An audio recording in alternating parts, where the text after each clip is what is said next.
आणखी एक breaking news आहे। वर्ध्याच्या देवळाली तालुक्यामध्ये वादळी वाऱ्यासह पाऊस झालाय।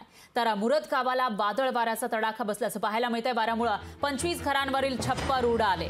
गावातील विद्युत तारा तुटून पडलेली आहे। अनेक झाडांची पडझड झालेली आहे आणि संपूर्ण रात्र गावकऱ्यांनी अंधारात काढल्याचं पाहायला मिळतंय। वर्ध्यामधली दृश्य आपण बघू शकतोय। रात्रीच्या सुमाराशी सुद्धा दृश्य या ठिकाणी समोर येत आहेत। देवळी तालुक्यामध्ये वादळी वाऱ्याचा पाऊस झाला आणि त्यामुळे मुरद गावाला वादळ वाऱ्याचा तडाखा बसल्याचं पाहायला मिळतंय। अनेक झाडं या ठिकाणी तुटून पडलेली आहेत, झाडं उन्मळून पडली आहेत, तर दुसरीकडे घरावरील छप्पर उडाले आणि त्याच्यानंतर घरातील जे संसार उपयोगी साहित्य होतं त्याची नासधूस पाहायला मिळते। आणि त्यानंतर इथं गावातील विद्युत ताराही तुटल्या आणि झाडं पडल्याची माहिती समोर येते। झाडांची पडझड झाली, यामुळे जो काही विध्वंस झाला आहे तो आपण लोकशाही मराठीच्या माध्यमातून बघू शकतोय। दरम्यान इकडच्या गावकऱ्यांनी संपूर्ण रात्र अंधारात काढल्याची माहिती समोर येते।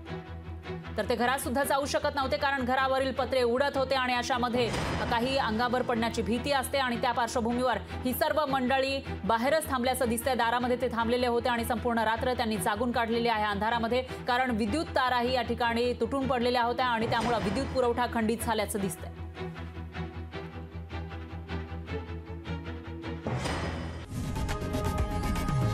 लोकशाही मराठी ऐका, पहा, जागरूक रहा।